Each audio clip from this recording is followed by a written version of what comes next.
Look around you. So much of our modern world is new. New ideas, new buildings, new narratives. And that's great. Change is necessary for progress. The whole world gets it. So how is it possible that despite all this progress, we still learn in the exact same way our grandparents did? Our education is evolving so slowly. But why? What if your education could evolve and improve as quickly as the world around us does? What if your education was designed to help you discover who you really are? If students were created like co-creators instead of just products? If there was a space meant to build connections between teachers and students? A place where safe space doesn't mean you'll be shielded by censorship. Where liberty isn't just what you learn, but how. Your education should keep up with the rest of the world. And now, it can.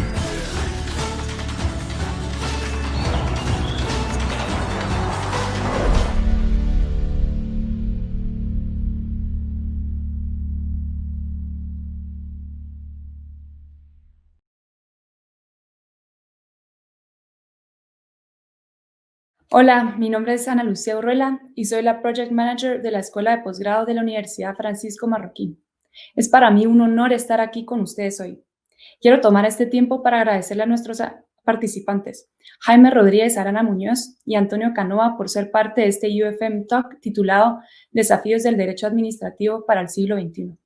También quiero tomar el tiempo para agradecerle a nuestro moderador, quien también es el director de la escuela y la mente propulsora detrás de esta iniciativa, a Jesús María Alvarado Andrade.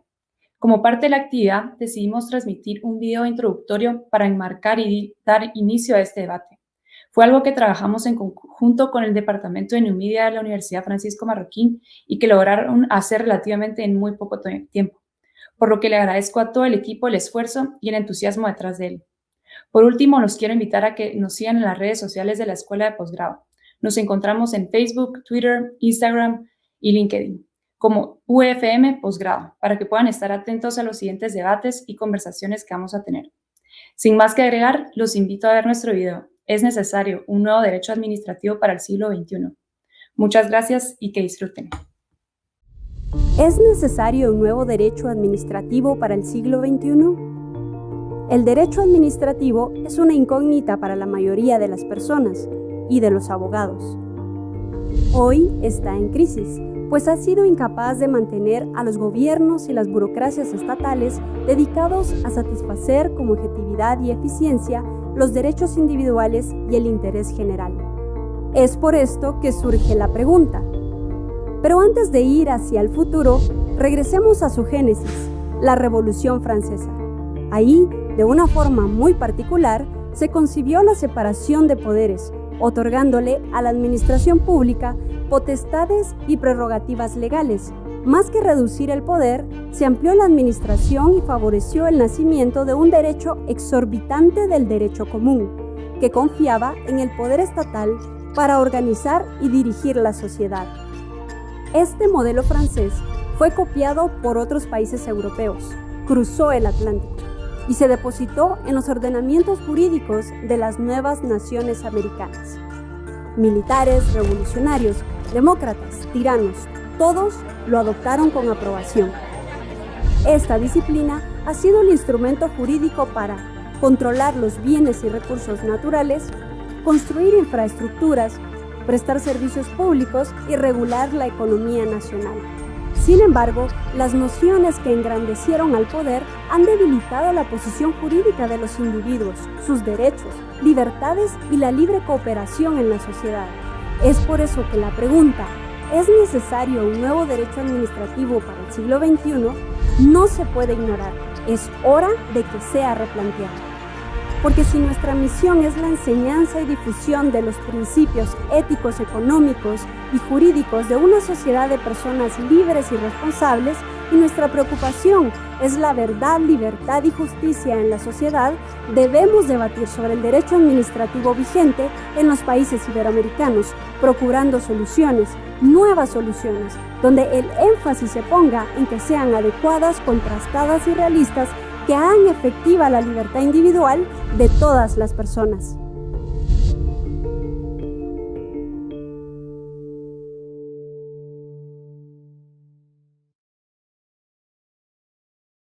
Muy buenos días.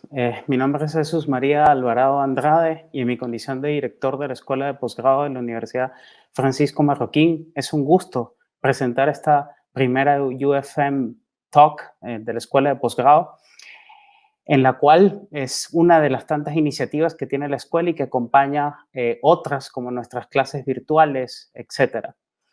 En este estreno, en nuestra primera UFM Talk, tenemos el privilegio de tener y el placer al profesor Jaime Rodríguez Arana. El profesor Jaime Rodríguez Arana es catedrático, director del Grupo de Investigación de Derecho Público Global y presidente del Foro Iberoamericano de Derecho Administrativo. Es autor de más de 30 libros de Derecho Público y Ciencia Política y otros temas. Bienvenido, profesor.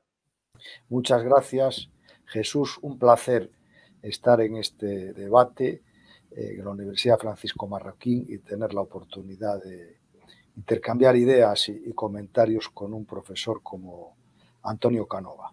Es un gusto, profesor. Adicional, tenemos al profesor Antonio Canova González. Antonio es profesor de la Universidad Católica Andrés Bello, es abogado también, magíster en Derecho Constitucional y presidente de la Asociación Civil Un Estado de Derecho, autor también de diferentes publicaciones en el ámbito de lo contencioso administrativo y del derecho administrativo. Bienvenido, Antonio, es un placer tenerte. No, el placer a ti, Jesús. Aprovecho. Gracias a la Escuela de Posgrado, gracias a la Universidad Francisco Marroquín. Soy admirador, no te imaginas cuánto, de Manuel Ayau, el gran muso. Pero quería agradecerte también a ti, Jaime. Gracias por darme la oportunidad de compartir, de hablar sobre estos temas. Yo siempre te citaba desde mis primeras obras, te cito, y estar ahorita aquí hablando del futuro del derecho administrativo para mí es un lujo. Aquí obviamente que van a ganar son las nuevas generaciones. Yo estoy muy contento y en verdad que te agradezco esta oportunidad, Jaime. Muchas gracias, muchas gracias. Es un placer. Bueno, básicamente nuestra UFM Talk la hemos titulado Los desafíos del derecho administrativo en el siglo XXI. Y en estos eventos es poco común que tengamos un video introductorio. Ese video introductorio que lo han visto ustedes, básicamente se tituló ¿Es necesario un nuevo derecho administrativo para el siglo XXI? Y esa es la pregunta que deberíamos hacernos. Tanto el profesor Arana en sus publicaciones en las últimas décadas ha venido hablando y propagando distintas visiones y conceptos para una renovación del derecho administrativo. Y lo mismo Antonio Canova también desde Venezuela. Ha tenido una posición crítica también y estudios de derecho administrativo con una perspectiva empírica para poder de alguna manera tener otra perspectiva sobre el derecho administrativo.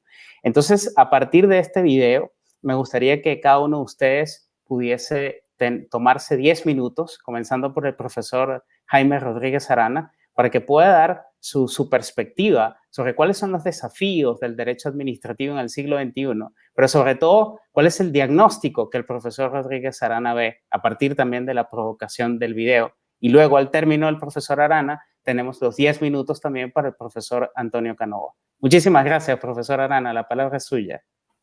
Muchas gracias, Jesús. Con mucho gusto.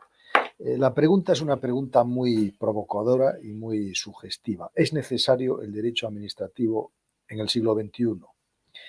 Y la verdad es que yo quería comenzar por traer a colación una sentencia del día de hoy del Tribunal de Justicia Contencioso Administrativo de la Comunidad Autónoma de Madrid, que ha declarado que una orden del Ministerio de Sanidad restringiendo la libertad de movimientos en el perímetro de la capital de España era no ajustada a derecho precisamente por no estar amparada, por no tener causa de la ley. Y todos sabemos que el Estado de Derecho tiene unos principios, tiene unos criterios que no por ser tan desconocidos en la actualidad, especialmente en tiempos de pandemia, dejan de ser fundamentales. Y uno de ellos es el principio de juridicidad. Es decir, que todas las decisiones del poder político, todas y cada una de ellas, pueden, y cuando sea menester, deben ser puestas en conocimiento de los jueces y tribunales que controlan total y absolutamente el poder político. Y el caso de hoy demuestra la necesidad de estos tribunales. Imagínense que no hubiera tribunales contenciosos administrativos o que los tribunales contenciosos administrativos no estuvieran integrados por magistrados independientes especializados en el derecho administrativo. Pues el Estado, poder, en cada momento haría lo que le venga en gana, sin ningún tipo de control, sin ningún tipo de límite, pasando a un Estado totalitario, porque es verdad, en este momento, en el mundo en que vivimos hay estados totalitarios, donde hay una concentración del poder, donde el poder está en unas solas manos, donde el poder se ejerce omnímodamente, de forma omnipotente, sin ningún control, aunque formalmente puedan existir controles. Entonces yo quería comenzar con esta consideración del día de hoy de Madrid, que pone sobre el tapete la necesidad del derecho administrativo, y es un día positivo dentro de la sucesión de noticias tan negativas como estamos viendo, no solamente en España, sino en otros países en relación con el control del poder. El poder se puede controlar, y un ejemplo de ello es lo que ha acontecido en el día de hoy por un tribunal contencioso administrativo del Tribunal Superior de Justicia de Madrid. Yo a mis alumnos y a los colegas, cuando hablo del derecho administrativo, les reclamo un esfuerzo intelectual que nos conduzca al pensamiento abierto, al pensamiento plural, al pensamiento dinámico y al pensamiento complementario. El pensamiento abierto porque hoy tenemos que desprendernos decididamente de muchos lastres, tabúes, dogmas, preconceptos del derecho administrativo tal y como surge en Francia en el siglo XIX y que, bueno, pues son heredero de una visión exorbitante, que no es la de hoy. El derecho administrativo ha cambiado porque el modelo del Estado hoy es un modelo de Estado distinto, donde hay juridicidad. Si no, no es Estado de Derecho. Yo quiero que esto quede muy claro desde el principio, porque sé que hay países, como es el caso de Venezuela, pero hay otros también, como el de Cuba, como el de China, como Corea del Norte, que son países donde no hay Estado de Derecho y por lo tanto no puede haber derecho administrativo. Es imposible, jamás habrá derecho administrativo mientras no haya juridicidad, control real de los actos del poder, todos los actos del poder, sean actos, normas, actos presuntos, tácitos, operaciones materiales, vías. De hecho, toda la panoplia de la expresión de la voluntad del poder puede y debe ser controlada por tribunales integrados por magistrados independientes del poder político. En segundo lugar, separación de los poderes. Esto es básico. Si no hay separación de los poderes, tampoco hay Estado de Derecho. Y esto es un tema que podemos hablar después con más detalle. Y tercer lugar, reconocimiento de los derechos fundamentales de la persona. Estos tres elementos, juridicidad, separación de los poderes y reconocimiento de los derechos fundamentales de la persona, constituyen la trilogía sobre la que descansa el Estado de Derecho. Y por lo tanto, ese pensamiento abierto que yo reclamo necesita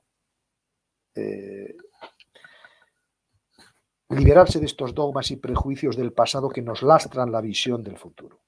Pensamiento plural, porque no podemos pretender que haya una única solución a los problemas que plantea la sociedad moderna y que tienen que ver con la intervención del poder o que tienen que ver con el poder y la libertad. Porque yo entiendo el derecho administrativo como derecho que regula el poder para la libertad, no del poder por el poder o por el poder. Y de esto hablaremos luego en el punto a los fundamentos. Pensamiento es dinámico. ¿Por qué?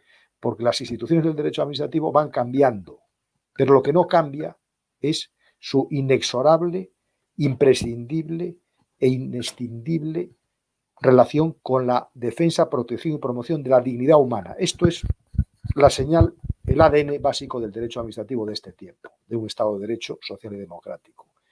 Y luego el derecho, otro elemento de esta conformación de las capacidades intelectuales para acercarse al derecho administrativo es el pensamiento complementario, porque Hegel ha fracasado, el Estado no es la encarnación del ideático, ni mucho menos, pero también ha fracasado los que piensan que el mercado es la solución a todos los problemas. Absolutamente no, tampoco. Hace falta libertad económica, libertad de pensamiento, cuanto más mejor, pero también estamos en un mundo en que el interés general ni es absoluto, ni tampoco el mercado ni la libertad es absoluta. Porque esto, evidentemente, es lo que hemos visto que ha llenado los solares europeos del siglo pasado de consecuencias que no quisiéramos que se vuelvan a producir. Entonces, desde este punto de vista, La jurisdicción contencioso administrativa es imprescindible, siempre que esté integrada por magistrados independientes y especializados. De esto hablaremos después también. Las categorías van cambiando, y todas ellas, y también hablaremos después, pero lo planteo, lo inco o lo introduzco ahora en este momento, todas ellas tienen una referencia necesaria a lo que llamo interés general, que es el bien común de la filosofía o es el bienestar general de los ciudadanos de la sociología. Yo no voy a entrar en discusiones bizantinas y nominalistas. Sé que el interés general tiene una aproximación o tiene una visión que nos lleva a caminos distintos de los que yo planteo, pero en el derecho administrativo es el término que ha hecho fortuna y con el que nos manejamos y que no es fácil de definir, pero ni es la suma de los intereses particulares de los ciudadanos, ni tampoco es el interés público en sentido estricto, el interés del poder público o de sus corporaciones, sino, como decía Meilan, es un interés social, el interés de todos y cada uno de los miembros, de los ciudadanos en cuanto miembros de la comunidad.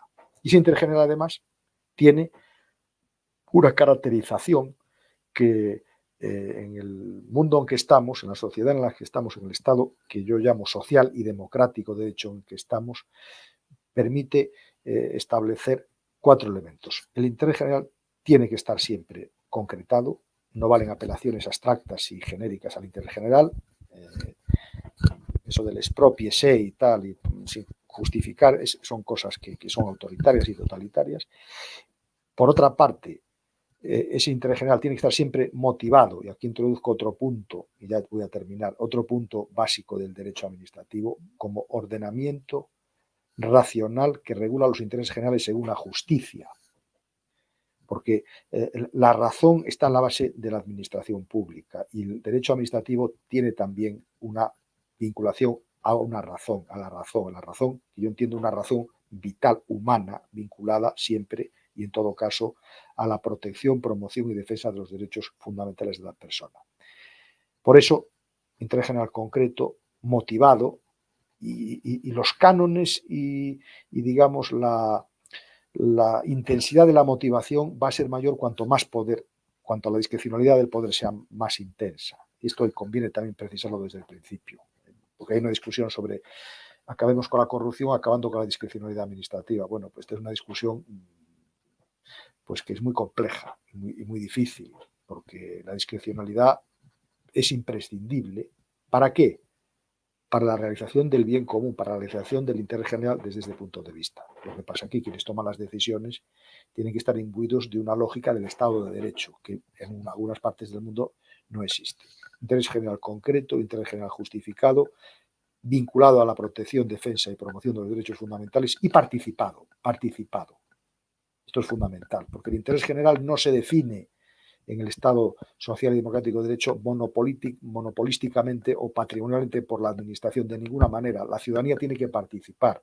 La subsidiariedad y la solidaridad son criterios básicos del derecho administrativo y, por lo tanto, como se ha reconocido incluso por defensores a ultranza de la intervención, cuando el Estado inteligentemente se asocia y encuentra alianzas con la sociedad civil para realizar servicios públicos, porque la sociedad civil tantas veces está en mejores condiciones de prestarlos, especialmente en sectores de las políticas sociales, entonces esa participación se hace real y las consecuencias de esa participación son positivas. Por lo tanto, y ya termino, derecho administrativo sí, pero derecho administrativo para la libertad, como ha pasado hoy en Madrid, un tribunal contencioso administrativo que condena a una administración que intenta limitar las libertades con normas administrativas. Las libertades, si hay que limitarlas, será a través de una ley y una ley donde se argumente sólidamente en razones de interés general. Porque, insisto, el derecho administrativo es un derecho del poder público para la libertad, incluso para la libertad solidaria de los ciudadanos. Aquí lo dejo. Muchas gracias, profesor Arana, por su primera participación. Vamos a darle el turno de palabra entonces al profesor Antonio Canova para reacciones. 10 minutos, Antonio, bienvenido. Un derecho administrativo para el siglo XXI. De eso trata. Yo quiero hacer unas reflexiones. Miren, hace más de 2 décadas, por allá en 1997, yo escribí un libro que se llama las reflexiones para la reforma del sistema contencioso administrativo venezolano. Gané el Premio Nacional para las Ciencias Académicas, para las Ciencias Sociales aquí en Venezuela. Y yo ahí puse una frase que yo quiero ahorita leer. Yo ahí dije: hay que derrotar, por tanto, cualquier vestigio de autonomía o soberanía de la administración que atenta contra la garantía de los ciudadanos. Estamos, como se ha dicho acertadamente, ante uno de los grandes temas de nuestro tiempo en la constante lucha por el derecho. Y yo les digo algo, esa última frase, estar en esa lucha por el derecho, a mí me movió, a mí me hace darle sentido a la vida. Formar parte de ese grupo de hombres de bien, de mujeres genios que están buscando controlar el poder. Y bueno, ustedes saben, los que me conocen, yo soy un romántico, un optimista, un soñador. Estaba remedando ahí a García Enterría, a Tomás Ramón Fernández y a tantos otros, cultores del derecho administrativo, qué orgullo. Y pensaba, lo vamos a lograr. Pero dos ideas: exceso de optimismo y visión desde adentro. Eso es lo que le pasa a los administrativistas. Son sesgos cognitivos. Le ocurre a los que formamos parte de un grupo. Le pasa a los ejércitos, a las empresas, a los partidos políticos, a los equipos deportivos. Las interrelaciones entre ellos hacen que la gente piense que lo pueden lograr. ¿Por qué? Porque, bueno, pierden la perspectiva, ven las cosas que son necesarias para que ocurran, pero no se dan cuenta de todo lo que no saben, no se dan cuenta de los riesgos, de las dificultades. Eso le pasa a los grupos. Es un sesgo. Y los administrativistas pensamos que podemos controlar al poder y que no solamente podemos controlarlo, sino que también podemos hacer que funcione, que sirva, que trabaje con objetividad para todos. Y les pregunto, teorizamos, hablamos, damos charlas, escribimos libros, y les pregunto, en especial a los latinoamericanos, ¿están más cerca, desde que empezaron el derecho administrativo, están más cerca de controlar el poder? Piénsenlo, en verdad lo hemos logrado. Acaba de salir una sentencia muy buena hoy, Jaime, pero en España están más cerca de controlar el poder que hace 20 o 30 años. El derecho administrativo está en crisis, ¿no? Es lo que todos decimos. No llegamos a ese control del poder, no llegamos a ese ideal. Hay que reinventarlo, hay que reconstruirlo. Y les repito, exceso de optimismo y visión desde adentro. Ustedes saben qué dicen los psicólogos, y en especial Daniel Kahneman, que deberíamos hacer para no caer en esos sesgos cognitivos. Dos cosas. Uno, dar un vistazo para afuera, ver a otros grupos. Y dos, traer a otros para adentro, para que nos den una visión desde afuera.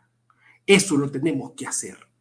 Y les cuento, más por intuición, hice lo primero. Y ahora deliberadamente he hecho lo segundo. Tengo 15 años que lo que hago es leer economía. Y analizo la economía como una ciencia social. Es una ciencia hermana al derecho. Tienen que estar juntas. No se pueden entender una sin la otra. Cuando uno se pone a ver la economía, uno se da cuenta cómo la economía ha avanzado. Y ustedes saben por qué ha avanzado. Porque ha adoptado un método empírico.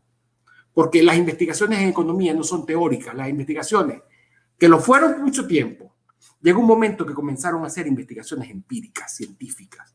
Adam Smith, que es el padre de la economía, es el padre no porque no se equivocara en lo que dijo, lo que hizo, sino porque fue el primero que de manera sistemática comenzó a observar la realidad de ese proceso complejísimo que es la producción, que es el intercambio de bienes.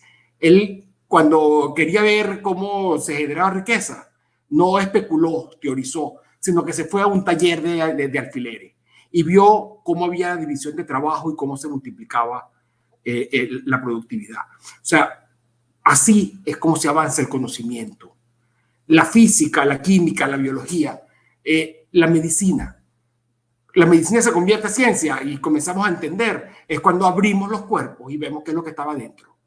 En economía se ha avanzado muchísimo. Economía experimental. Allí en la Francisco Marroquín tienen un centro, el Centro Vernon Smith de Economía Experimental. No se imaginan lo que están haciendo, están experimentando. De hecho, están midiendo la sinergia, están midiendo la entropía, están midiendo cuán cierto, con un numerito, cuán cierto es esa mano invisible de la que habla Adam Smith, que produce las relaciones voluntarias, las relaciones sociales libres de intercambio. O sea, están experimentando. Y como decimos, dato mata relato. Si nosotros vemos entonces desde afuera y comparamos la economía con el derecho administrativo, tenemos que decir, el derecho administrativo no es ciencia. No es ciencia. Pero bueno, es dogmática, es teoría, es deontología, pero no es ciencia. ¿Cuántos trabajos de derecho administrativo se hacen empíricos? 1 de cada 100, posiblemente sea 1 de cada 1000. No hacemos trabajos empíricos. Estamos haciendo solamente teoría. Le decía, Kahneman dice, metan a gente desde afuera también en su grupo. Y cuando metemos a gente desde afuera, yo lo he hecho. Le he enseñado qué es el derecho administrativo a físicos, a biólogos, a expertos en comportamiento animal, a antropólogos, a economistas, a programadores. ¿Y saben qué han dicho? ¿Tienen idea qué hacen cuando se enteran qué es lo que es el derecho administrativo y qué hacemos nosotros acá, intentando controlar el poder? Se ponen las manos en la cabeza y dicen, madre mía, ¿qué están haciendo? Estamos lejísimos de la realidad. Damos órdenes que se cumplen una u otra, pero en la realidad de la práctica estamos lejos. No es ciencia. Lo que hacemos prácticamente es inútil. Es un golpe durísimo. Así que yo aquí, como dije, estoy hablando es para los jóvenes, para los profesores jóvenes del derecho administrativo. Hay que cambiar el derecho administrativo y el problema está en el método. Allí es que hay que cambiar. Y doy 2 ideas iniciales. Y ya con esto intento terminar. Las 2 ideas para cambiar el derecho administrativo es, 1, comenzar a hacer estudios interdisciplinarios, donde podamos meter economía, donde podamos meter public choice, donde podamos meter otras ramas del conocimiento, psicología. Hay que meter física y sistemas complejos. Hay que meter, en definitiva, psicología evolutiva. Hay que traer otras ciencias al derecho administrativo. Y lo último que tenemos que hacer son trabajos empíricos interdisciplinarios. Así es como se avanza la ciencia, así es como avanzó la economía, como avanzó la física, así es como se avanza. Esa es la apuesta. Hay que cambiar el método en el derecho administrativo. Me parece que por ahí podemos avanzar y podríamos lograr ese objetivo cierto de someter el poder al derecho. Esa es mi propuesta. Muchas gracias, Antonio. Vamos a la segunda fase de nuestro diálogo. El profesor Arana dio 10 minutos de introducción, reaccionando también al video y el profesor Canova también. Les voy a decir por sus nombres, si me lo permiten, para hacerlo más didáctico.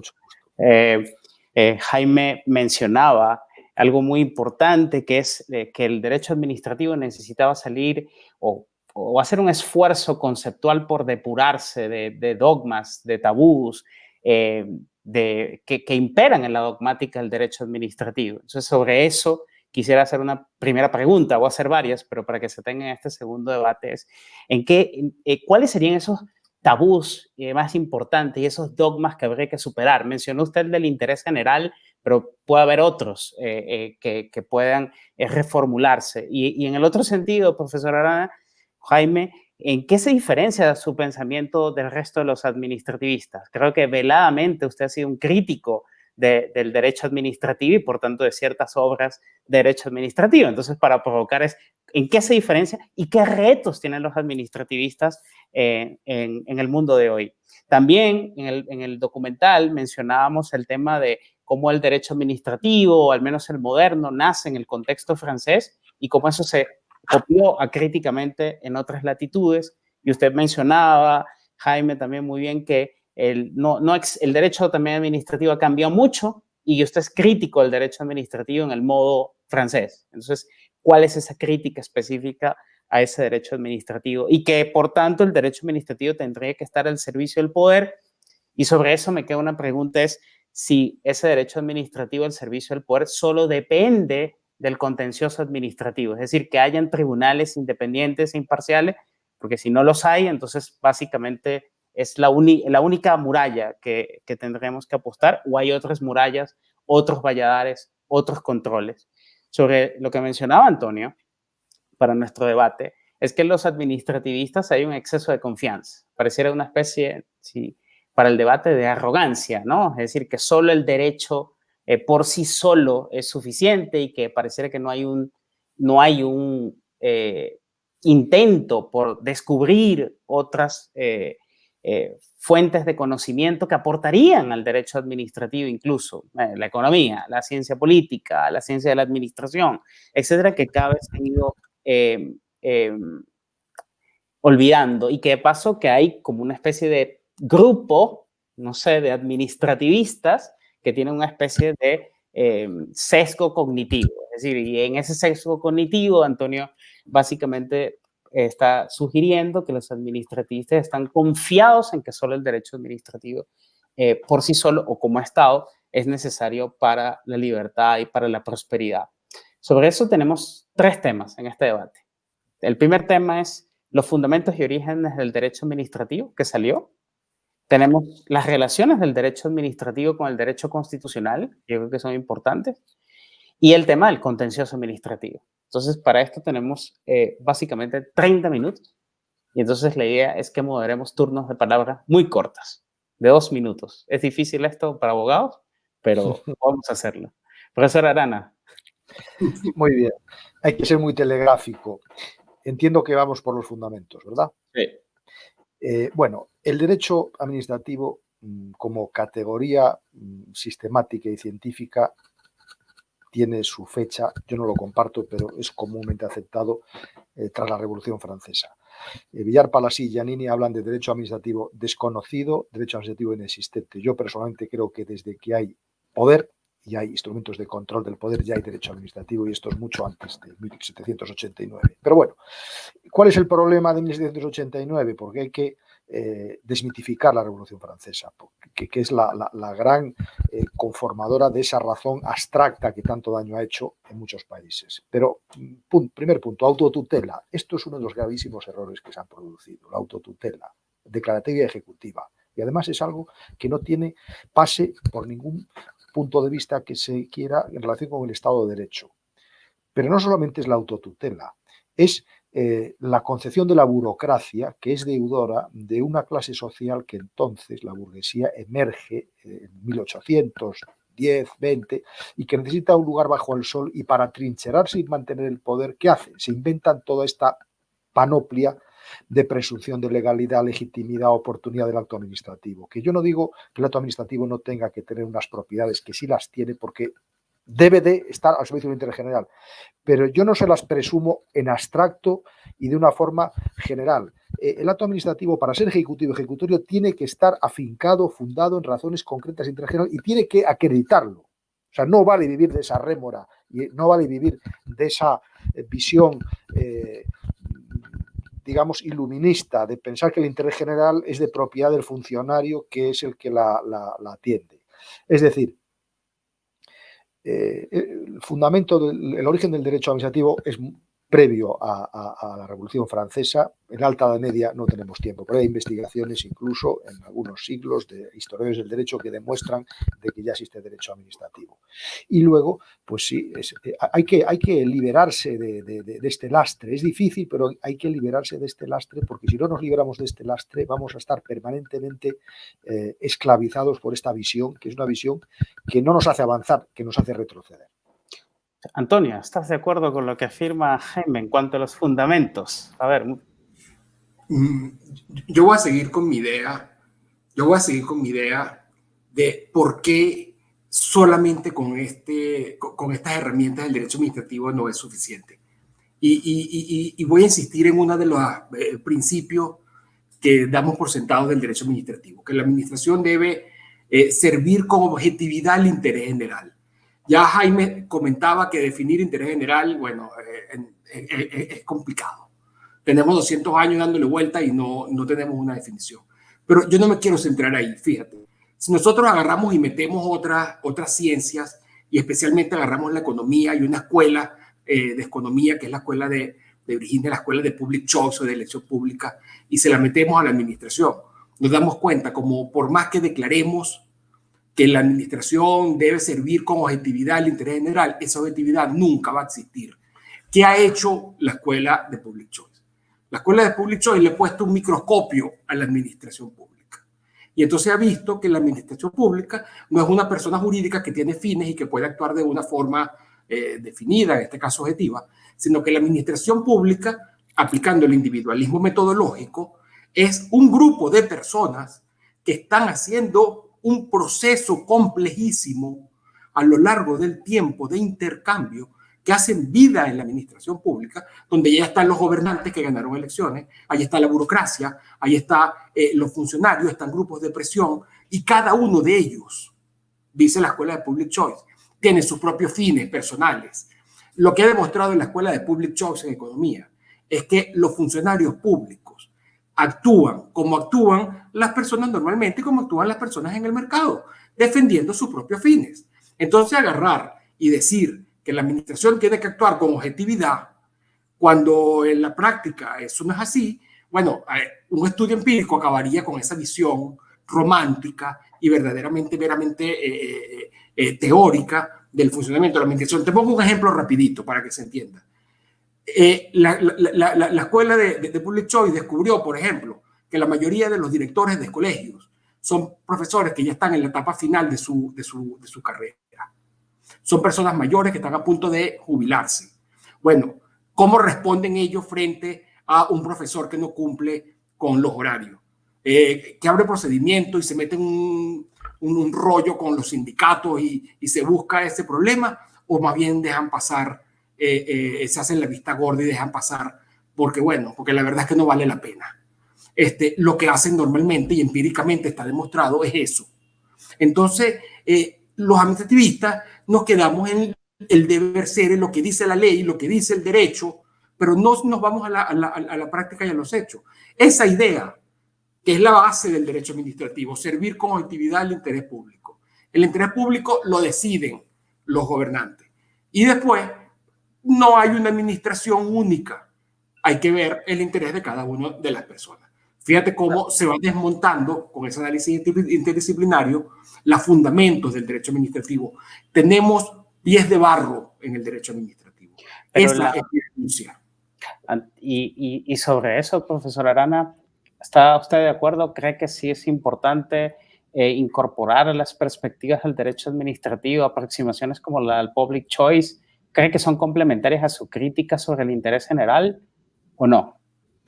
Sí, yo parto también de la idea de que la administración y el derecho administrativo necesita trabajar conjuntamente con otras ciencias sociales. La economía, eso lo llevo diciendo hace mucho tiempo, incluso ahora tengo una investigación sobre la fundamentación que luego va a venir en relación con la dignidad humana, donde trabajamos con sociólogos, psicólogos sociales, filósofos, antropólogos, porque sí que entiendo que es pertinente el enfoque complementario.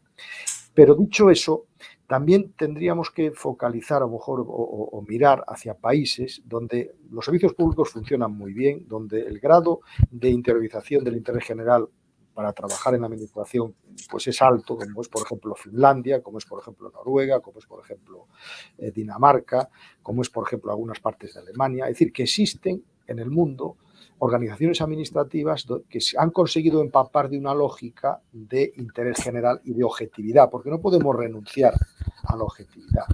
Y si renunciamos a la objetividad, pues creo que estamos haciendo un flaco servicio a lo que es el derecho administrativo. Otra cosa es que, por ejemplo, la responsabilidad patrimonial del Estado, que es objetiva, universal y directa, tenga que ser alterada. Yo ahora estoy trabajando con unos investigadores en un libro sobre la responsabilidad del Estado legislador y estamos empezando a plantearnos de que hay que pedir responsabilidades a los diputados y senadores en función de cómo votan esas leyes y los daños que producen esas leyes. ¿Por qué? Porque el mito de la responsabilidad objetiva ¿a qué ha llevado? A una mala administración y a un anonimato del funcionario que se esconde en el manto de que el Estado siempre paga para no tener diligencia en su tarea. Pero no creo que tengamos que renunciar, también desde el derecho administrativo, por supuesto desde otras ciencias, a que el funcionario, cuando tenga un expediente encima de la mesa, pueda, con las armas que le da el derecho administrativo y la Constitución, tomar la decisión que contribuya a la mejora de la vida de esas personas. Yo creo que no podemos renunciar a eso y no nos podemos quedar en una visión de que van a hacer de su capa un sayo o de lo que hacen habitualmente, porque yo he tenido la suerte de ser parlamentario, he sido secretario de un gobierno, de la función pública, presidente del Instituto Nacional de Administración Pública, he estado dentro de la tienda también. Y he visto muchos funcionarios, que efectivamente tienen castas entre ellos y que se manejan las cosas y se llaman y tal para influirse, y luego hay muchos también que lo que están es sacrificadamente sacando adelante el país a base de objetividad y de decisiones de inteligencia. Entonces, yo creo que hay que reconocer la realidad como es, intentar mejorarla, echar mano del derecho administrativo en colaboración con otras ciencias sociales, pero no renunciar de ninguna manera a que una de las bases de una buena administración es la que sirve a la sociedad, la que lo hace objetivamente y la que prima el interés general sobre los intereses particulares. Y sobre eso, un poco aquí fungiendo como moderador, si estamos partiendo de un diagnóstico de que el derecho administrativo está en crisis y varias instituciones se tienen que reformular o incorporar a las perspectivas del derecho administrativo otras disciplinas, ¿qué queda del derecho administrativo tradicional? ¿Qué va a quedar del derecho administrativo tradicional? O como dices, Antonio, y pregunto, de acuerdo con lo que también se está debatiendo, es ¿qué debería quedar del derecho administrativo? ¿Cuáles son los retos del derecho administrativo entonces en el siglo XXI? Mira, ¿qué preguntita me estás haciendo, Jesús? Perdón, ya va, espérate. Yo quería antes referirme a dos cosas que dijo Jaime muy interesantes. Una, la eficiencia o la eficacia en la actuación de la administración pública, en especial de los órganos administrativos, incluso de las empresas públicas. Vamos a traer otra vez a una escuela de economía, ahorita la escuela austríaca de economía. Cuando traemos la escuela de economía austríaca nos damos cuenta de algo. Es imposible, estructuralmente imposible, que la estructura de la administración pública pueda realizar una actividad prestacional, una actividad económica de manera eficiente. Imposible. ¿Por qué? Por varias razones, que la da, como les digo, la escuela austríaca. Y eso no son teorías, es una ciencia. Ellos analizan uno y otro caso durante muchísimo tiempo en muchísimos lugares y llegan a esa conclusión y de ahí sacan la teoría. ¿Cuál es la teoría? ¿Por qué no funcionan ninguna empresa pública en el mundo nunca? Porque uno, no pueden hacer cálculo económico. Las empresas cuando hacen cálculo económico saben si están actuando bien o mal porque entonces las personas están demandando o no su servicio. La administración no tiene fines de lucro, así que no hay cálculo económico. Es imposible el cálculo económico. Dos, las administraciones tienen burocracia. Las burocracias no tienen posibilidad de hacer algo diferente a lo que está establecido previamente en la ley, porque si no sería arbitrariedad. Con lo que cualquier problema que surja, cualquier novedad, no tienen cómo actuar. Tres, y que es lo peor, no hay empresarialidad. La administración no puede estar inventando, los funcionarios no pueden estar inventando. No puede, lo difícil no es ni siquiera ser más eficiente, lo difícil es crear cosas nuevas. La administración nunca crea cosas nuevas.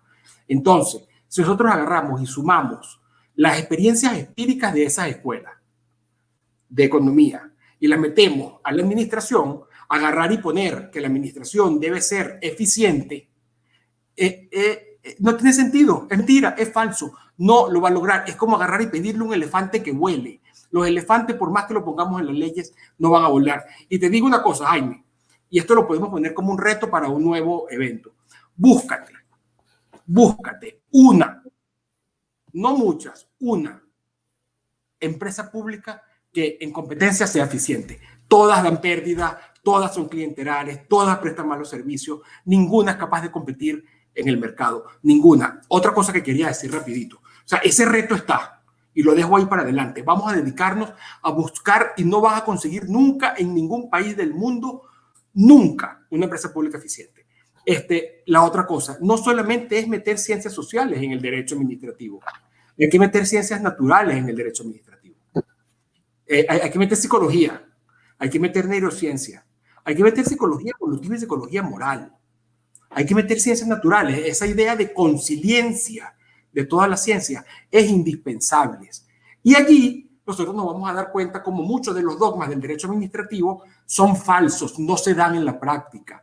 Y el problema, y ya con esto termino, el problema es que tenemos una administración que no solamente no es objetiva, que no solamente es ineficiente, sino que cada vez crece más y llegará un momento en que acabará con el Estado de Derecho, que fue justamente lo que nos pasó a nosotros los venezolanos. O sea, aquí había Estado de Derecho y lo que había era una administración gigante, y de repente, bueno, la democracia no va degenerando en demagogia, y la demagogia no termina en tiranía.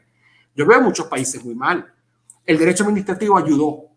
Por eso que el derecho administrativo tenemos que controlarlo. Sí, supongamos que en este debate hagamos diagnóstico común y desafíos, como los planteamos, ¿no? Y pareciera que hay un diagnóstico común de que el derecho administrativo está en crisis. Incluso Jaime y Antonio acuerdan, entiendo yo, el debate que básicamente no es el modelo decimonónico francés el que debe seguir defendiéndose, aunque yo creería como moderador que sigue prevaleciendo en la enseñanza universitaria, y que hay que repensarlo y que hay que incorporar disciplinas. Creo que es un acuerdo del debate, otras disciplinas auxiliares, la economía, la psicología, las ciencias de la administración, etcétera.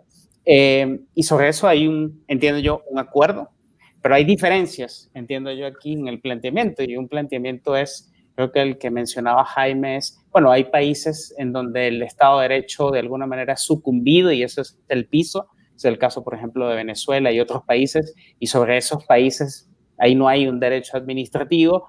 Hay otra perspectiva, que es la que dice Antonio, que es que en países donde hay Estado de Derecho sí sigue prevaleciendo ese modelo de derecho administrativo de estirpe franco-alemana, puede llegar a sucumbir, es decir, porque no se hacen los ajustes. O sea, sobre esa, ya no el diagnóstico común, sino sobre las diferencias, ¿qué piensa Jaime? Bueno, yo estoy de acuerdo con que el Estado es muy mal empresario y creo que no debería de realizar actividades empresariales, pero sí tiene que hacer servicios públicos, porque son, por esencia, servicios que a él le corresponden. Y yo durante años he trabajado en evaluación del rendimiento en la administración pública y he hecho programas y proyectos para medir con indicadores la eficiencia y la eficacia de algunos servicios públicos. Y bueno, me he encontrado con servicios que no funcionan, servicios que funcionan mal, servicios que funcionan bien, pero yo no me atrevo a hacer una afirmación categórica y dogmática diciendo que la eficiencia es incompatible con la administración pública. Depende si hay incentivos, si pues hay indicadores claros en un servicio público que están vinculados a la productividad.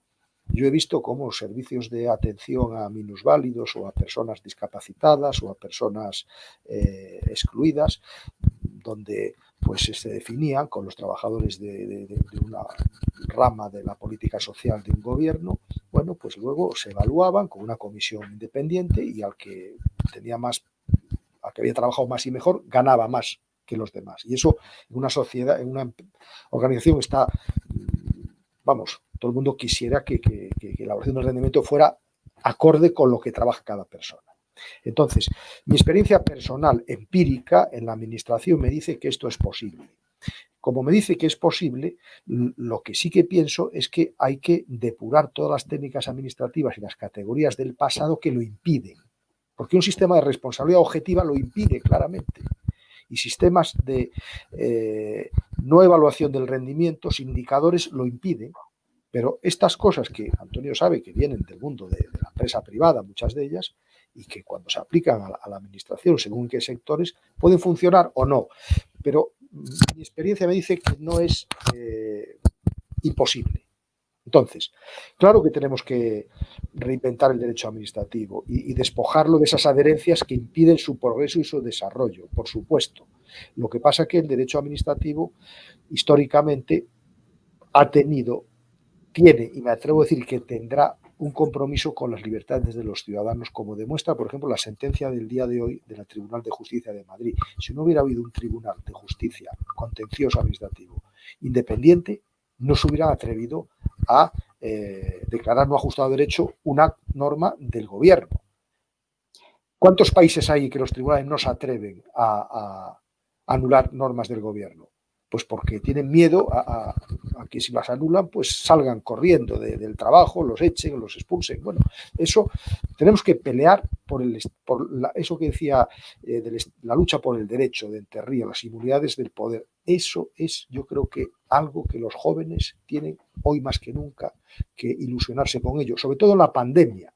Creo que la pandemia, yo lo puse en mi Twitter esta mañana, la pandemia es una oportunidad para repensar todo el derecho administrativo, porque la deriva totalitaria se cierne sobre nosotros a velocidad vertiginosa.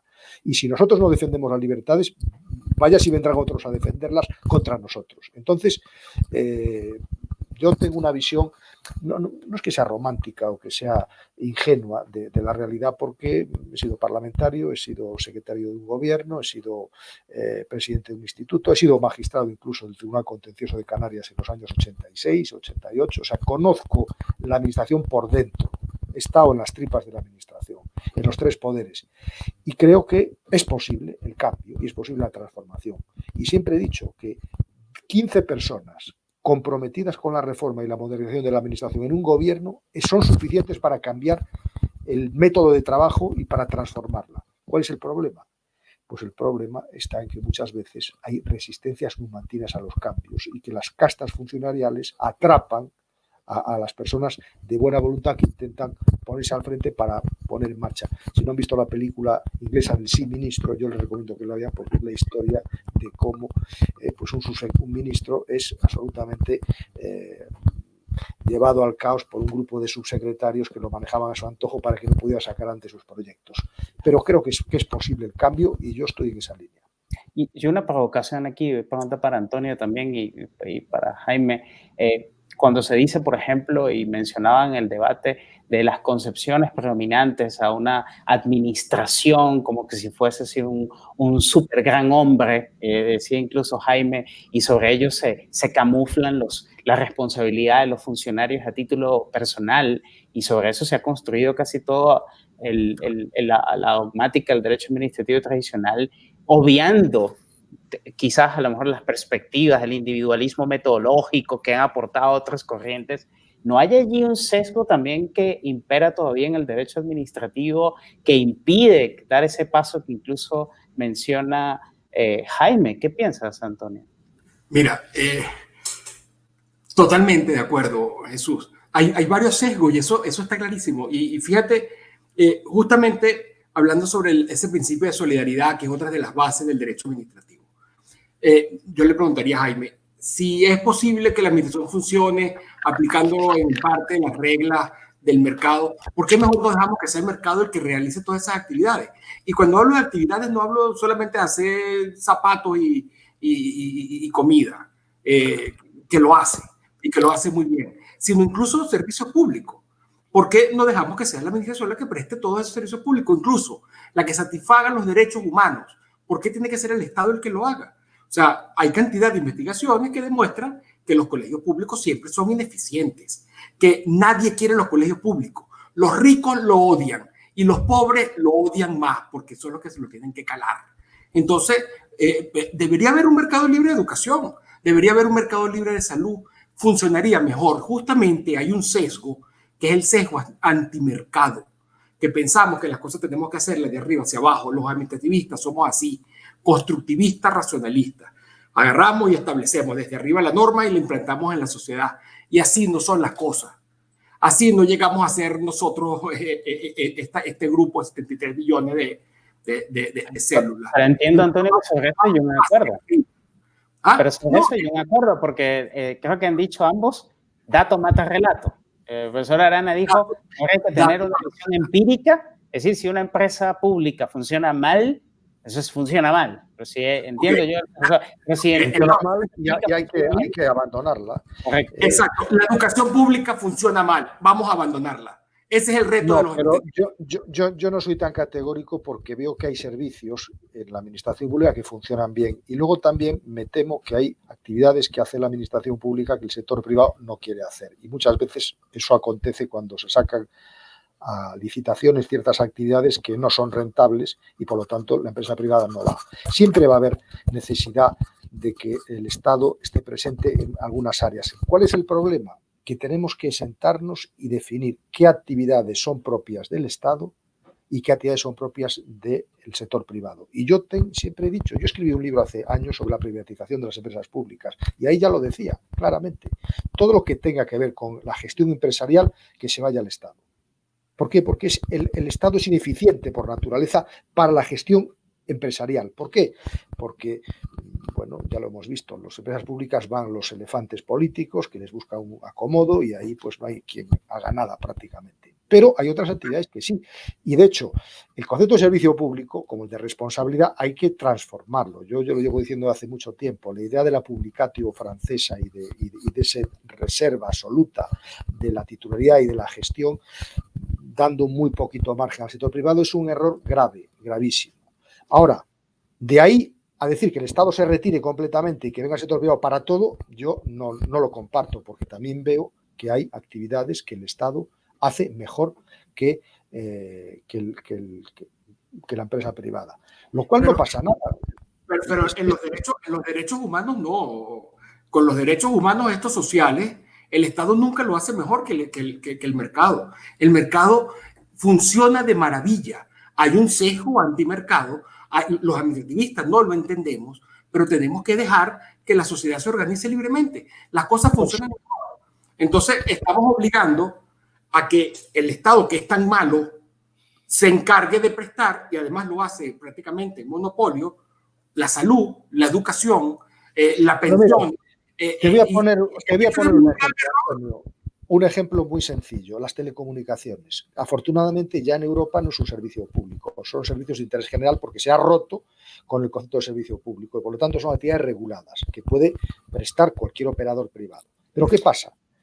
Que el sector privado no atiende, no quiere atender en la telefonía cuando hay problemas orográficos porque no es rentable. Y bueno, pues, ¿y por qué no quiere? Entonces, no puede someter a rentabilidad actividades sociales fundamentales. No puede, porque cuando no sea rentable se retira y se queda la gente muriendo. Y eso no puede ser, ¿sabes? Tiene que haber, yo defiendo que esté el mercado, pero tiene que haber una colaboración y tiene que haber una participación entre el sector público y el sector privado y el sector público tiene que asumir su papel. El problema es definir bien cuál es el papel del Estado y cuál es el papel del sector privado. Yo soy partidario, y lo he escrito muchas veces, la subsidiariedad. Y la subsidiariedad quiere decir, entre otras cosas, que hay que dejar que la sociedad se autorregule, se organice libremente, pero es que la sociedad no ha demostrado que sea capaz in toto de regular todos los sectores y todas las áreas que tiene con los derechos humanos, solamente que son rentables para ella. Entonces, cuidado, porque el Estado tiene una rentabilidad que es social. La empresa tiene una rentabilidad que es económica. Entonces, a veces eso no casa. Y lo que es difícil, yo creo que es, y los que lo han sabido hacer, por ejemplo, lo supo hacer en parte Margaret Thatcher, lo supo hacer Ronald Reagan, pero no abandonaron el sector público, ni mucho menos. Hicieron planes de privatizaciones en actividades que tenían que ser privatizadas y desregularon y subcontrataron, claro que lo hicieron, pero sin una visión completa y categórica de desapoderar al Estado. El Estado tiene que estar para lo que tiene que estar. Y la justicia no se puede dejar a los particulares, no se puede la justicia porque es imposible. La actividad de control y de policía tampoco se puede dejar a los particulares, por más que pueda haber sectores concretos de policía privada, pero en general, donde hay autoridad y regulación, en general, que afecta al bienestar de todos, tiene que estar el Estado. Pero, Antonio, yo estoy de acuerdo contigo en que debería estar más presente la sociedad civil de lo que está en muchos países, y que este es un problema que afecta también a una visión estatista que es negativa, muy negativa, porque ¿sabes a lo que lleva? A que la gente no trabaje ni haga nada porque lo espera todo de papá Estado y se va liquidando la iniciativa y la responsabilidad personal y eso es terrorífico para una sociedad. Sí, y es lo que está pasando en muchos países. En Guatemala, cuando la telefonía era estatal, vivía en la Edad Media, básicamente, el país. Es un punto, pero nos quedan pocos minutos y una de las cosas de este UFM Talks es que tengamos estos debates acalorados que por lo general creo que no se hacen en los ambientes jurídicos y como decía, como decía Jaime y Antonio, que son los debates que hay que hacer debates en economía y derecho, hay que hacer debates sobre cuál es el rol del Estado, etcétera. Pero para sintetizar un poco y sobre todo antes de empezar a las preguntas, porque a las hay varias, yo quisiera que ustedes tuviesen unos 2 minutos cada uno de reflexión final para yo poder entonces a partir de las preguntas leerlo y que tengamos respuestas cortas cada uno de ustedes. 2 minutos, Antonio, 2 minutos, Jaime. De lo que dijo ahorita Jaime, a lo mejor no será sacarle el Estado en todo, pero hay que sacarlo de un 95% de las cosas que hace. Y el mercado sí lo va a hacer, porque el mercado son las personas cooperando y esa organización voluntaria y libre siempre va a ser mejor, Jaime. Te digo, tenemos una única forma de medir eso y la única forma es ver quién lo hace mejor y hacer estudios empíricos, es hacer realmente mediciones. Y allí siempre va a ganar el Estado, no el mercado. Y los detectivistas decimos que el Estado es necesario. Yo estoy clarísimo. Y como reflexión final, miren, al final nos vamos a quedar hablando de un cascarón vacío con este derecho administrativo, porque la gente se va escapando poco a poco, en especial con las nuevas tecnologías, de las obligaciones que impone el Estado, de la coacción que ejerce el Estado. Toda la tecnología de blockchain, el dinero fiat pronto dejará de ser el dinero que utilice la gente y el Estado no va a poder hacer nada y va a dejarlo de ser porque es mal dinero. El dinero fiat, el dinero estatal obligatorio que impone el derecho administrativo es mal dinero porque no es escaso, porque lo produce en cantidad, con lo que esas cosas van a ir ocurriendo. En el plano de los servicios públicos, si el Estado está tan seguro de que puede prestar bien los servicios públicos, además que los servicios públicos, estos derechos humanos, como la educación, la salud, ok, que no los haga obligatorios, que deje que haya libertad de empresa en esos sectores. La gente se va a ir libremente a los servicios privados. No tengo ninguna duda, es lo que está pasando y lo que tenemos que hacer los administrativistas es comenzar a medir eso y a utilizar las mediciones que ya han hecho otras ramas del derecho o otras ramas de la ciencia. Y nos vamos a dar cuenta de que tenemos que reducir el derecho administrativo.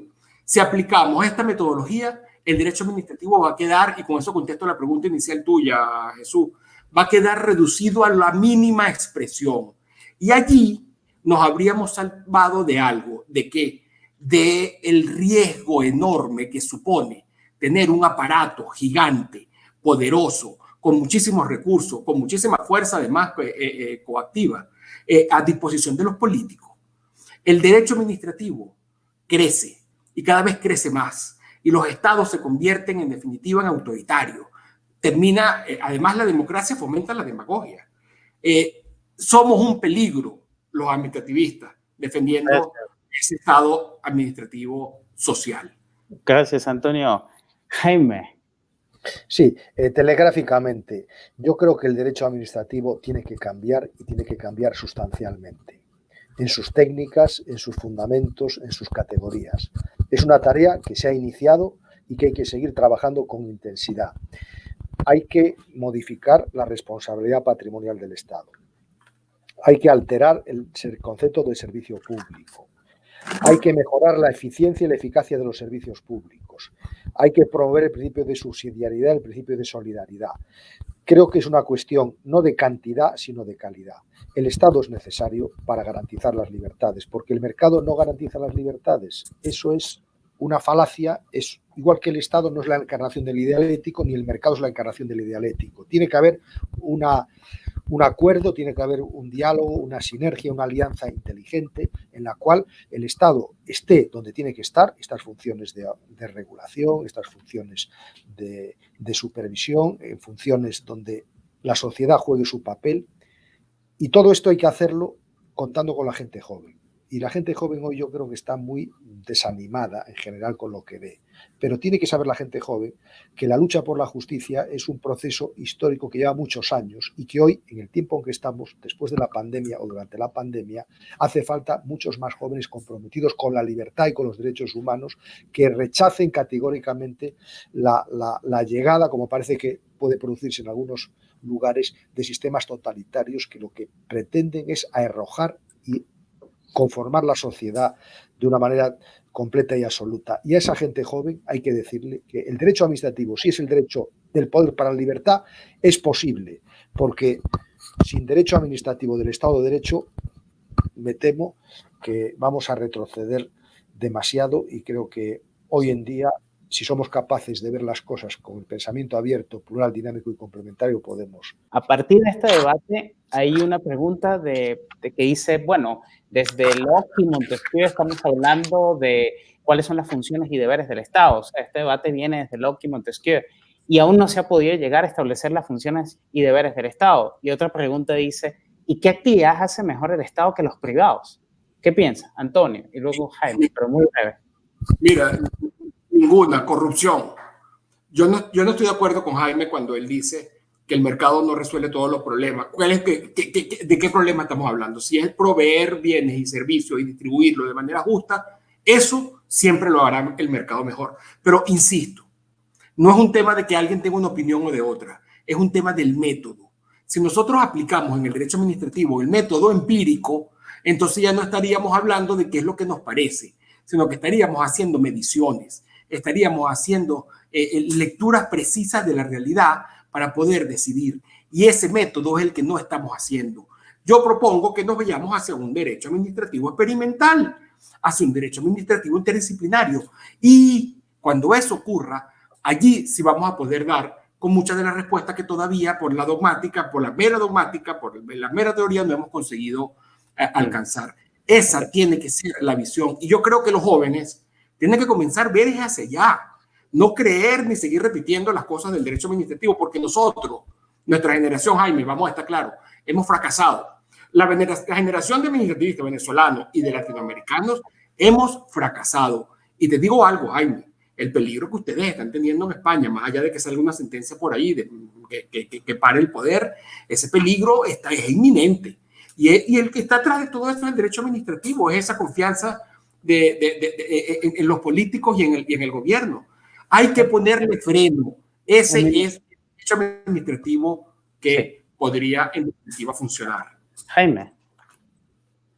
Sí, bueno, yo parto de que el freno está en el derecho administrativo. No es que el problema sea el derecho administrativo, sino que el derecho administrativo en sí mismo es la lucha, como dice Enterría, contra las inmunidades del poder y tiene las técnicas y categorías para reducirlo a sus justos límites. Hay funciones que afectan al común de los ciudadanos, que tiene que ver con la justicia, que tiene que ver con la vigilancia, que tiene que ver con la seguridad, que tiene que ver con la recaudación, que no pueden hacer los particulares de ninguna de las maneras. Y además yo creo que sería muy peligroso dejar a grupos privados a que impartan justicia, a que se dediquen a la vigilancia de los ciudadanos, a que recauden impuestos, porque tiene que haber una garantía de justicia en esas funciones, que son muy pocas. El resto las pueden hacer los particulares porque no hay ningún problema.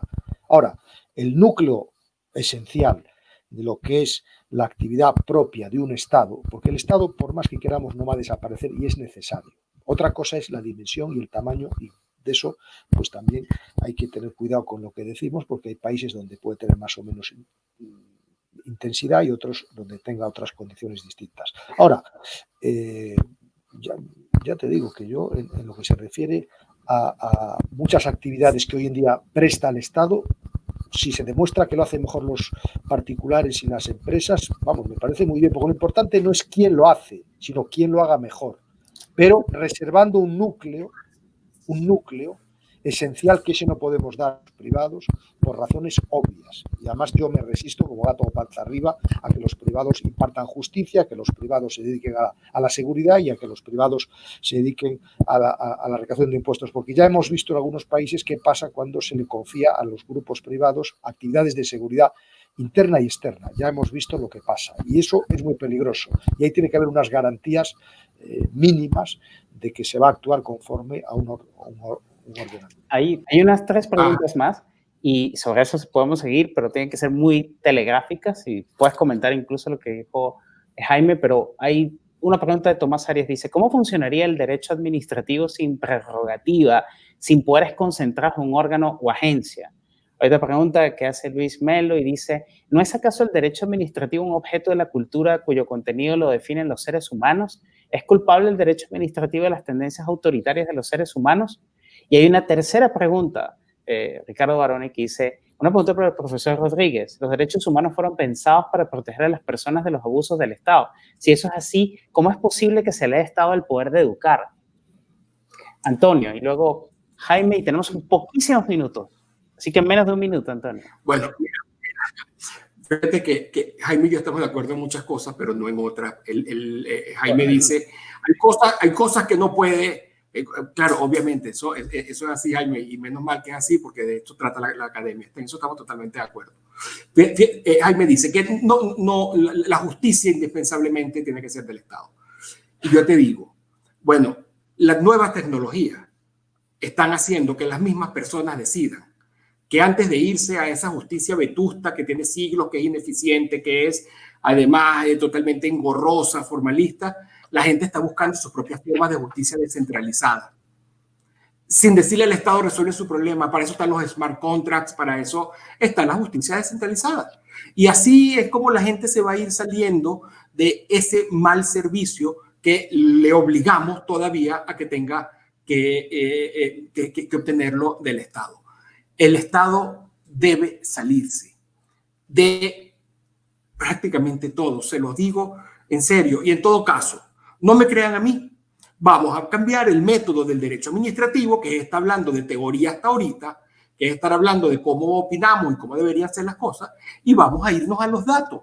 Vamos a comenzar a hacer estudios empíricos, porque yo te pregunto, Jaime, si agarramos y hacemos 50 estudios en un país, diferentes estudios de diferentes personas, que diga que la justicia es mejor en manos de los privados que en manos del Estado, que todo el mundo la quiere, que sale, que estamos de acuerdo. Tú, por ejemplo, vas a seguir diciendo, no, tiene que ser estatal. Yo me imagino que tú, viendo esos hechos, dato mata relato, vas a cambiar de criterio y de postura. Bueno, ese es el método que tenemos que comenzar a aplicar en el derecho administrativo. Ese derecho administrativo experimental, que es lo que hizo que las ciencias se convirtieran en verdad en ciencias y todos creyéramos en unos determinados hechos. Eso es lo que tenemos que llevar al derecho administrativo. Ahí tenemos un objetivo. A eso es lo que tenemos que buscar. De lo contrario, vamos a seguir dando vueltas sobre las mismas cosas que tenemos 200 años sin avanzar. Mira, Antonio, yo no parto de ningún prejuicio. Simplemente constato la realidad, que para lo mejor tu realidad y la que tengo yo pues parece que es distinta, pero yo constato la realidad. He visto servicios públicos que funcionan muy bien, con indicadores de calidad, incluso que superan al sector privado, y eso existe. Quizá no esté donde tú piensas, pero eso existe. Por supuesto que la educación no es tarea del Estado, ojalá deje de ser tarea del Estado. La educación es una tarea de los padres y de la iniciativa social, por supuesto. Yo siempre he defendido, estoy contra el servicio público aplicado a la educación y creo que eso es una tarea urgente.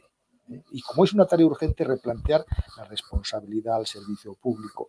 Pero mira, la justicia es metafísicamente imposible que pueda estar en manos de los privados mejor que en manos de jueces independientes y autónomos del poder. Eso es metafísicamente imposible, porque cuando se ha dejado que la justicia se residencie en comités particulares, en determinadas circunscripciones territoriales, pues lo que ha pasado es lo que ha pasado, que es unos contra otros y, bueno, y también el Estado puede ser que tenga muchos vicios y muchos problemas, pero el ser humano no es perfecto, ni cuando se asocia voluntariamente es igual de perfecto, y hace falta instancias supraindividuales que garanticen la convivencia y la paz. Otra cosa es que efectivamente desde el Estado y desde el derecho administrativo las cosas se tienen que hacer de otra manera, que eso lo comparto, lo llevo diciendo desde hace mucho tiempo y me alegro de coincidir contigo, porque no es fácil coincidir con mucha gente que siga pertrechada en los dogmas y en todos estos prejuicios.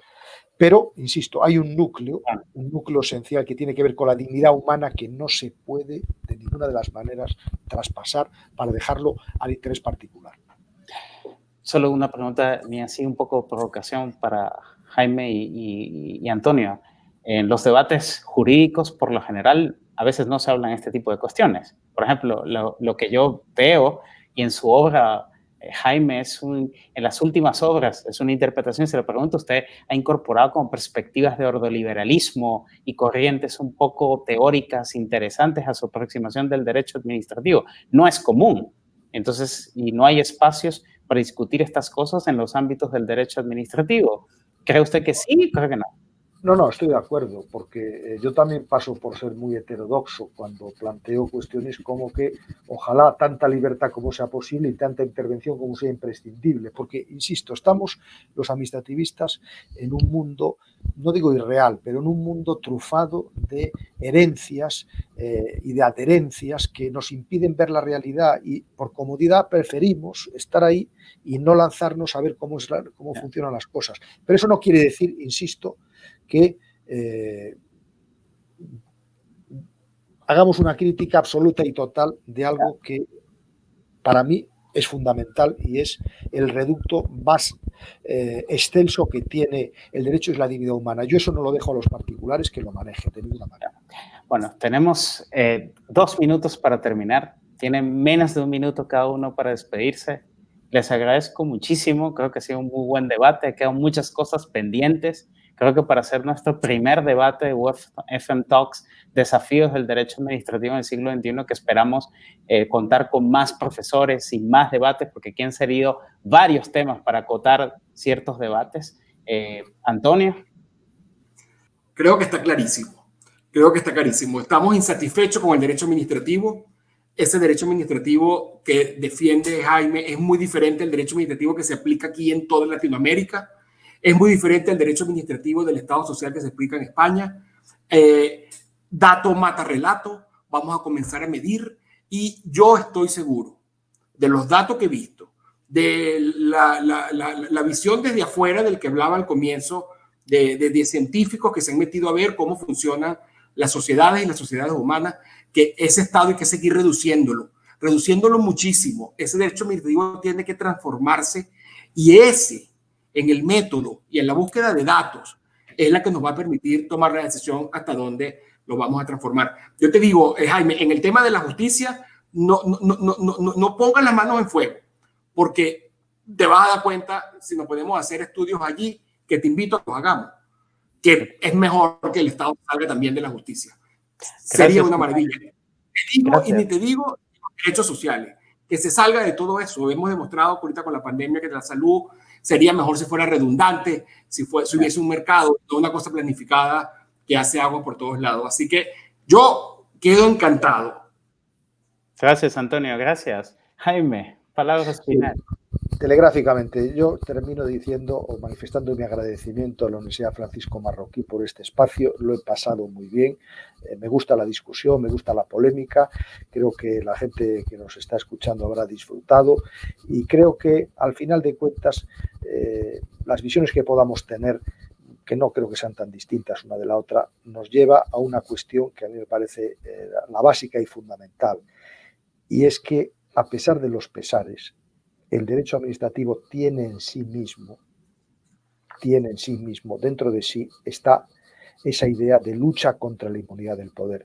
No es una técnica al servicio del poder, es todo lo contrario, es la correa de transmisión de los mejores valores que tiene el ser humano, como es la libertad, como es la igualdad, como es el pluralismo, como es la solidaridad.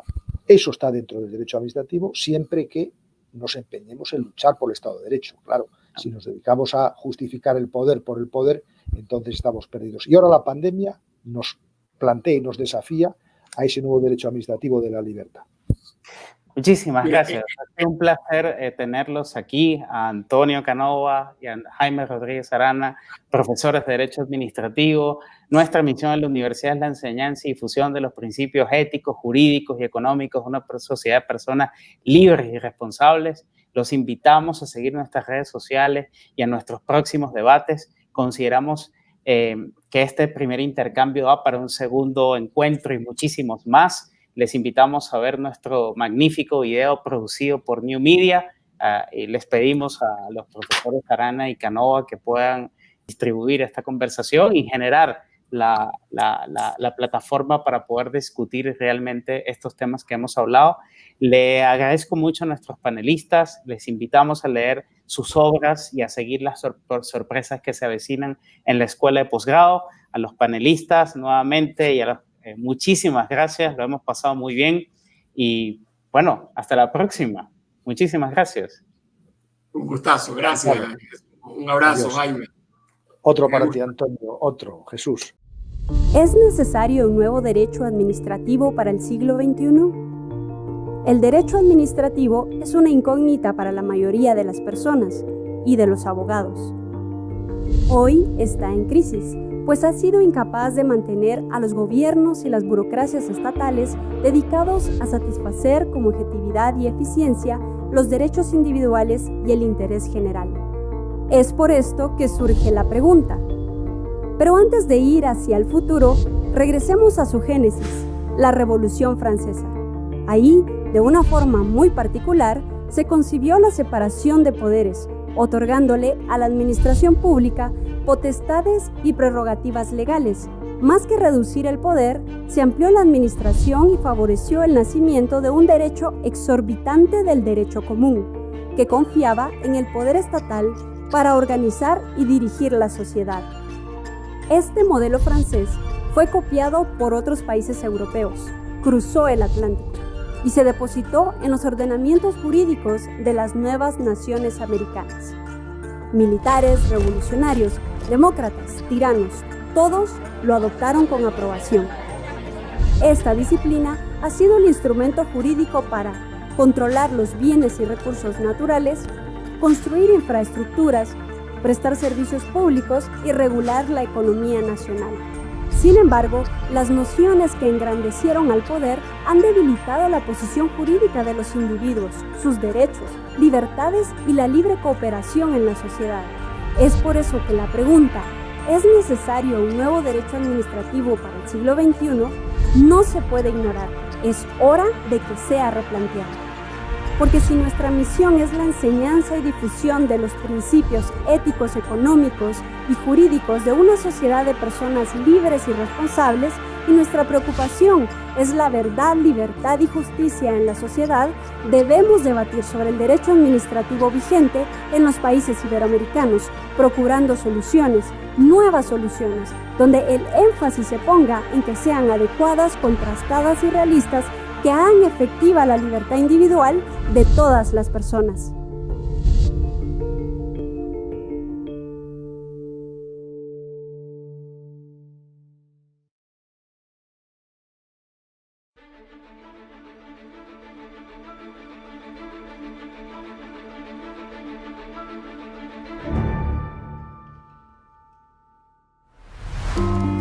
Hoy, el mundo busca cursos en línea.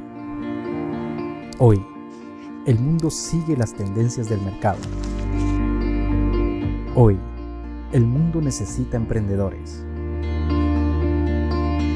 Hoy más que nunca, el conocimiento se dispersó y la Universidad Francisco Marroquín no cerró, se multiplicó en diversos hogares.